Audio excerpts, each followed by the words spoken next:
Esta é uma preleção do Centro Espírita Allan Kardec, aqui de Campinas. Antes de iniciarmos, façamos uma pequena prece. Agradecemos a mais esta oportunidade de aprendizagem.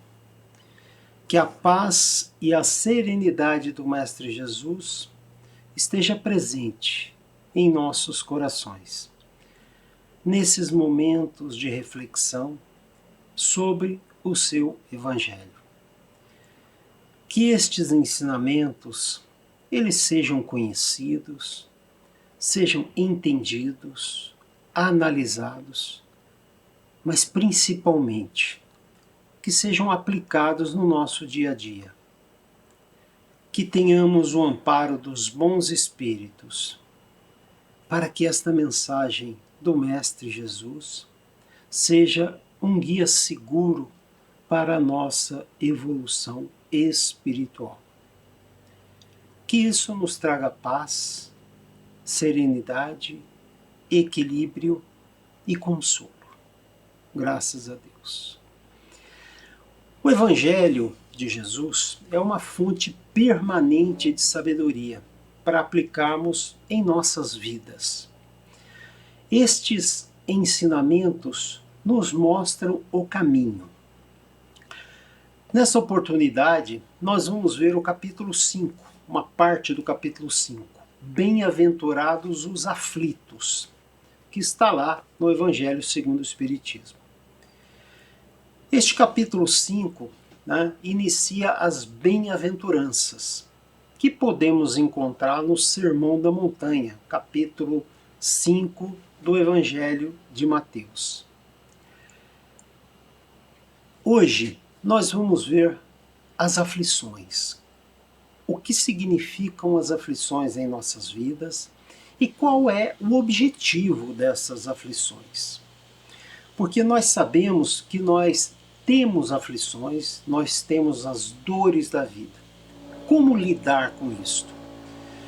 No início desse capítulo foi visto a justiça das aflições, causas atuais das aflições, causas anteriores das aflições e o esquecimento do passado. Isso é a primeira parte deste capítulo 5.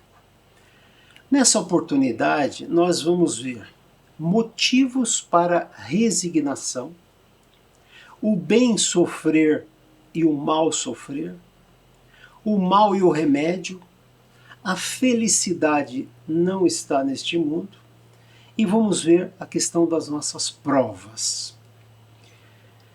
Comecemos analisando o que nos diz os bons espíritos, lá no Evangelho segundo o Espiritismo, sobre a resignação, sobre a aceitação. Então, a nossa capacidade de aceitar o que nos acontece e ter uma reação positiva, mesmo nas questões difíceis, talvez seja o mais importante. Também o mais difícil, mas estas reflexões devem permitir que nós vejamos a justiça de Deus em tudo que nos acontece. Dizem os Espíritos lá no Evangelho segundo o Espiritismo: pelas palavras bem-aventurados os aflitos, porque eles serão consolados, Jesus indica ao mesmo tempo a compensação que espera os que sofrem e a resignação que nos faz até mesmo bendizer o sofrimento, como um prelúdio da cura. Tarefa não muito fácil. Analisar as nossas dores, entendendo que isso faz parte do nosso processo de crescimento, de evolução espiritual. E nós vamos ver que isso tem uma lógica. E hoje nós vamos em busca dessa lógica. Primeiramente, aceitar que tudo tem uma razão.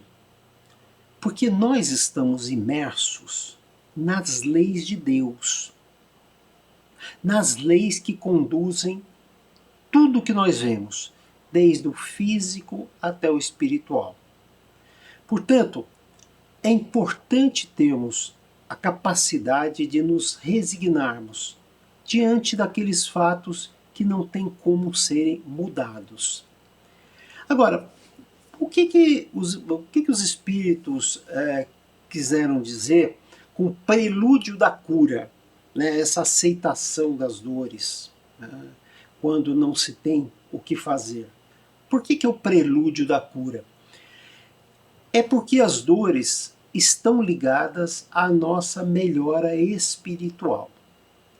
Como acontece em uma cirurgia, né? Para nós melhorarmos de algum tipo de doença, né, que precisa de uma cirurgia, nós vamos sofrer a cirurgia. Então, é uma comparação interessante, porque tudo que nos acontece está ligado à nossa evolução, à nossa continuidade, né? Às nossas várias vidas, às nossas várias encarnações. Então essas palavras podem ser traduzidas assim: devei mesmo sentir a necessidade do sofrimento, porque as nossas dores neste mundo são as dívidas de nossas faltas passadas. E essas dores, se suportadas pacientemente, aqui e agora, nesta encarnação, elas nos fazem evoluir, nos poupando mesmo mais encarnações neste mundo de provas e expiações. Então, aqui, nesta encarnação, nós estamos colhendo o que plantamos no nosso passado. E estamos construindo o nosso futuro. Esse é o sentido das dores da vida, as quais todos nós vamos passar, né? Porque se não aceitamos com a resignação aqueles fatos que não podem ser mudados, como uma perda, por exemplo, de alguém querido, né, nós teremos que aprender a aceitar, né? Porque nós nos torturamos com esta questão e isto acaba nos impedindo de ir à frente. Então, não adianta nós reclamarmos, lamentarmos, nos revoltar, desistir, porque nada disso vai alterar a dor,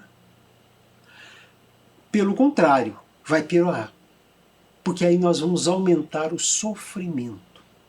Então é uma lógica, né, que nós buscamos lá neste capítulo 5. Por que passamos pelas aflições? E por que as aflições bem aceitas, elas nos traz esta evolução e este consolo, mesmo nesta encarnação? O homem pode abrandar ou aumentar o amargor das suas provas, pela maneira que encara essas dores, nos colocando de um ponto de vista espiritual e não material. Fica mais fácil compreender que é uma pequena parte, breve mesmo, diante do infinito das nossas vidas, das inúmeras encarnações que nós vamos passar. Tudo vai passar, todos os problemas vão passar. Devemos então enfrentar isto com altivez, positivos, mesmo nos momentos mais difíceis. Isso nos traz serenidade. E como diz Chico Xavier, tudo passa, né? O que tem que restar é a nossa melhora. Porque para ajudar, pensemos que temos, né, um futuro mais feliz na nossa evolução. Porque soubemos enfrentar bem as provas pelas quais estamos passando. Então, superar as dores diminui o sofrimento. Agora, só vendo a vida presente, se nós nos mantivermos só olhando aqui, essas dores podem parecer até intermináveis e teremos um sofrimento enorme. Levantemos a cabeça e olhemos para o futuro. Porque quando olhamos só nesta encarnação, tudo parece sem sentido. E sempre devemos lembrar que temos as leis de Deus, estamos submetidos às leis de Deus. Então a maneira mais lúcida é ter esta visão espiritual de encarar a vida, diminuindo a importância das coisas, não desprezando as coisas, mas diminuindo. Entendendo isto, né, ligado à nossa evolução, ao mundo espiritual e não ao mundo material e às coisas que nos acontecem. Com essa visão maior, com essa visão ampliada, nós teremos mais calma, mesmo diante daqueles problemas tão difíceis pelos quais nós passamos, né? Portanto, nós devemos nos precaver, né, quanto a comportamentos que não nos ajudam em nada, né? Seja desistir, seja ter ambição demais, ter desejos desnecessários, termos inveja, termos ciúmes, né, nos desesperarmos. Todas essas são reações que não nos ajudam em nada. Porque aí o homem se entrega a um comportamento que traz até mesmo algumas questões momentâneas de alívio, né, mas são questões fugazes. Nós devemos ter um olhar mais amplo frente ao que nos acontece. Agora, e quanto ao bem sofrer e ao mal sofrer? Está lá também no Evangelho segundo o Espiritismo. Porque, tendo procurado entender, né, essa necessidade da resignação, da aceitação, vamos agora ver o bem sofrer e o mal sofrer. Já disse um pensador que as dores da vida são inevitáveis. Podemos dizer que fazem parte do nosso processo de evolução. Mas o quanto sofremos, o quanto nos perturbamos com essas dores, é a nossa opção. É a maneira com que vamos enfrentar. Então, os espíritos dizem o seguinte: poucos sofrem bem, poucos compreendem que somente as provas bem suportadas pode conduzir ao reino de Deus. Portanto, o desânimo, o desespero, como dissemos, não nos ajuda em nada. Quando aceitamos, nós teremos consolo, aquele consolo prometido. Nos momentos difíceis, temos uma abençoada ferramenta que sempre devemos utilizar, principalmente nos momentos difíceis, que é a prece, que é esta chave que nos liga ao mundo espiritual. Para que essa prece, essa oração tenha força, temos que ter fé e entender que tudo faz parte da justiça das leis de Deus. Quando nos atingir motivo de dor ou de contrariedade, tratemos de elevarmos acima das circunstâncias, nos contermos mesmo, né, para não nos rendermos às situações. Com essa visão na vida eterna, na nossa evolução espiritual. Porque quando nós dominamos os impulsos de ira, de cólera, de impaciência, de irritação, de desespero, nós podemos dizer com justa satisfação: eu fui mais forte. Vejam, e está nas nossas mãos. O que acontece faz parte da minha vida, faz parte das leis de Deus. E tudo acontece para que eu melhore. Agora, Santo Agostinho pergunta lá no Evangelho segundo o Espiritismo. É uma pergunta, né? Vossa terra é por acaso um lugar de alegrias? Um paraíso de delícias? Santo Agostinho fazendo essa pergunta. Será que aqui é um lugar para nós vivermos felizes, sem qualquer problema? Certamente não. Ele nos alerta que as nossas dores, né, quando olhamos de maneira serena, quando nós voltamos os nossos olhos para o céu, devemos bendizer o Senhor, entendendo que isso são provas da nossa vida. Então, aquele que crê se fortalece com o remédio da fé. E aquele que duvida, um segundo sequer, da sua eficácia, sofre com a angústia da dúvida e da aflição e não consegue o consolo prometido por Jesus. A felicidade não é deste mundo, porque nem a fortuna, nem o poder, nem mesmo a juventude são condições essenciais para garantir a felicidade. Felicidade é um estado de espírito, é ter paz, que nós precisamos construir em nós. Num sentido geral, podemos afirmar que essa felicidade total aqui na Terra é uma utopia, principalmente quando reagirmos mal às dores pelas quais passamos. Mas certamente podemos ter uma felicidade possível aqui, agora, nesta encarnação, né? Dominando as nossas más tendências. Então veja que é uma questão lógica de reflexão. Porque o que nós procuramos na nossa vida? Em vez de buscar a paz do coração, única felicidade verdadeira neste mundo, nós procuramos com avidez tudo o que pode agitar e perturbar, tirar a nossa harmonia. É uma coisa curiosa, né? Parece que muitas vezes nós criamos o próprio tormento, que nós poderíamos evitar. Né?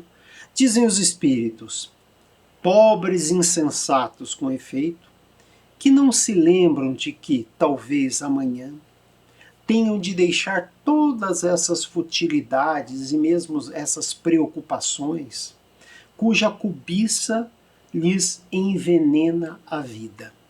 Uma expressão interessante.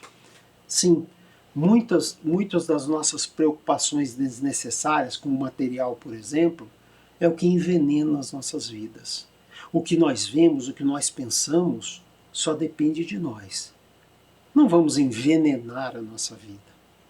Porque quantos tormentos nós podemos evitar quando nós nos contemos,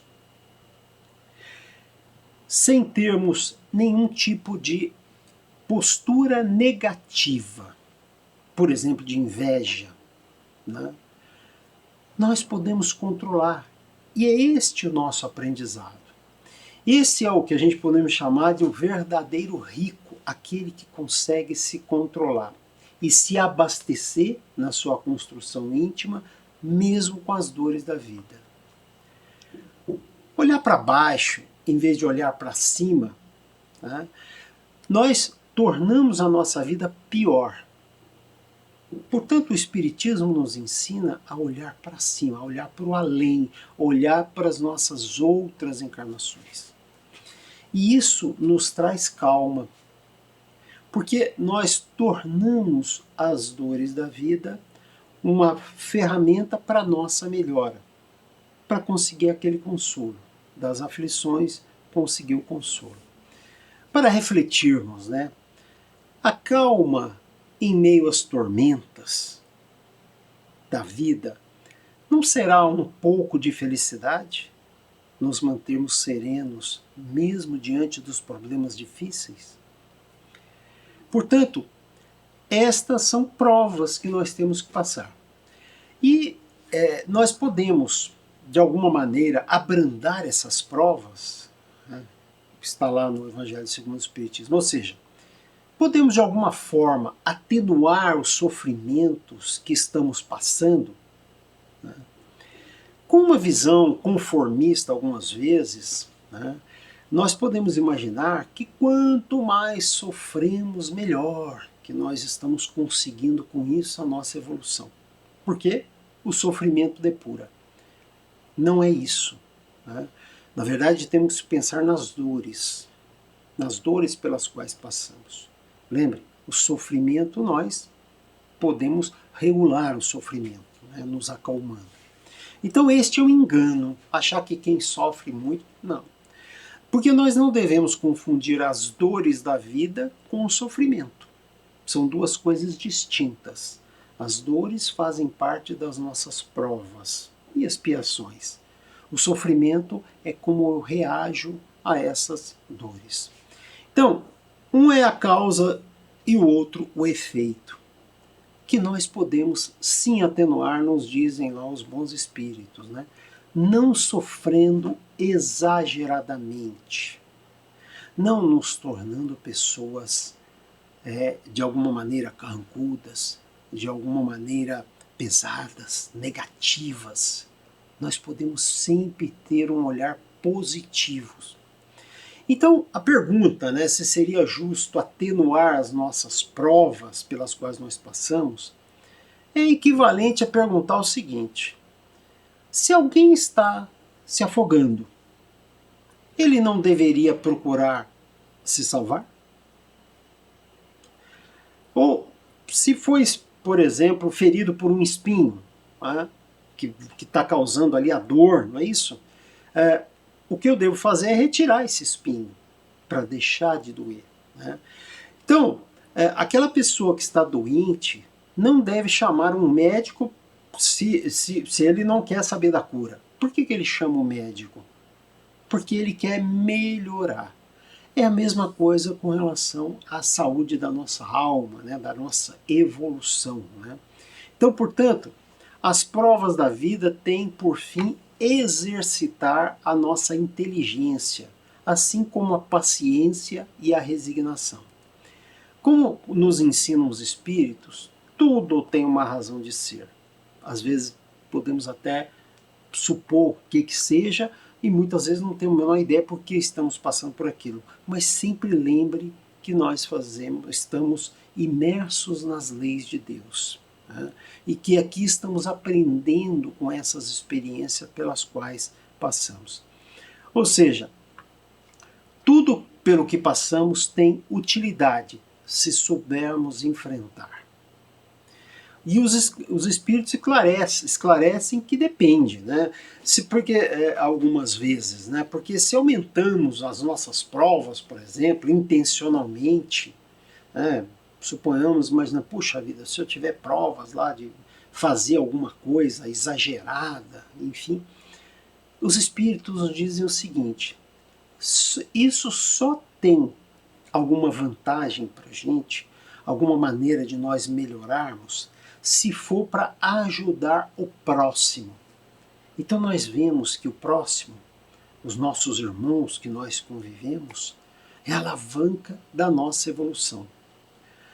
Se por algum motivo, né, nós temos um sacrifício adicional, né, sem uma finalidade útil, que é ajudar o próximo, não tem qualquer sentido. Até mesmo contra as leis de Deus, né? Porque se nós aumentarmos o nosso sacrifício para nos exibirmos, por exemplo, as pessoas que se martirizam, né? Algumas vezes vemos essas cenas de martírio, né? Se cortando mesmo, isso tem alguma utilidade? Isso está ajudando alguém? Não. Então pensemos bem, né? Na verdade, temos que preservar o nosso corpo para cumprir a nossa missão na Terra. Então essa tortura voluntária, martirizar o nosso corpo inutilmente, é infringir uma lei de Deus. Agora, se alguém se impõe um sofrimento para aliviar o sofrimento de outra pessoa que está precisando, tem todo o mérito, né? Por exemplo, tirar um agasalho e colocar em alguém que está muito frio, está numa situação de muito frio, né? Nos privarmos de alimentação em uma situação lá para passar para alguém que está precisando mais do que a gente. Está vendo? Olhar o próximo, olhar as necessidades dos nossos irmãos. né? Pensar naquele que está precisando mais do que a gente. E se isolar no mundo, né, ir para um lugar sem convívio, também não ajuda muito, né? Não ajuda a contribuir com o próximo. E nós devemos, né, em todo esse raciocínio, combater o nosso orgulho, a nossa vaidade, colocando à prova nossos princípios nas dificuldades da vida, tendo coragem e confiando nas leis de Deus, tendo fé. De nada adianta fugir das provas, né, se isolando ou ignorando os problemas que existem por aí. Outra questão é se podemos intencionalmente atenuar as provas de outras pessoas. Ora, certamente o que podemos fazer em prol de outra pessoa, melhorando a vida de outra pessoa, certamente devemos fazer, né? Se um irmão está ferido, é nossa obrigação ajudar. E não pensar que é pela justiça de Deus que ele está passando por aquela situação. Não nos cabe julgar. Nos cabe auxiliar os nossos irmãos. Um outro assunto delicado é a própria eutanásia. Será que é lícito terminarmos com a vida de uma pessoa que está agonizante?